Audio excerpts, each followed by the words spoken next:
Mga kapuso pila ka residente sa Zaraga, Iloilo nagreklamo matapos liwat nga ginkudalan sa tagiya sang duta ang ila right of way. Si Zen Kilantang Sasa nakatutok.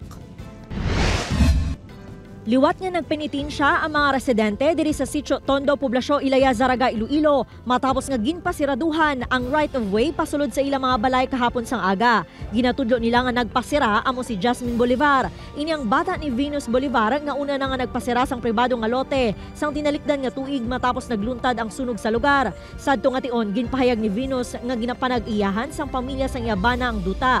Nagpresentar man ini sang sketch plan nga naga-divide sa duta sang iyabana kag mga utod.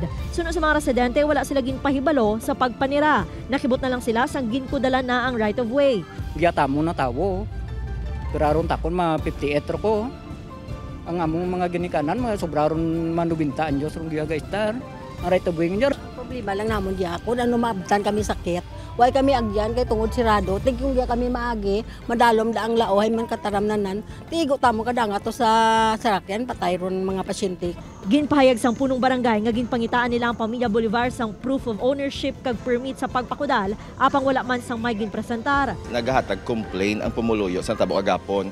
So may ara kami sa sulod dito sa office ko nga ipadala namon ang nagpasirado sang notice of invitation or summon para makahangyo kami kun nga ginpasirado yagid kag makapangayo kami rason nga ginsirada niya ang pumuloy dira sa sulod. Gintunguhan sang news team nga ma-interview ang pamilya Bolivar apang wala ang mga ini sa ila puloy-an. Temporaryo naman nga nangita sang alternatibong alagyan ng mga residente. Agud may maagyan samtang nagahulat pa nga masolusyonan ang ila problema. Upoy kay Cirilo Renduque, Zen Kilantang Sasa, Wono String Visayas.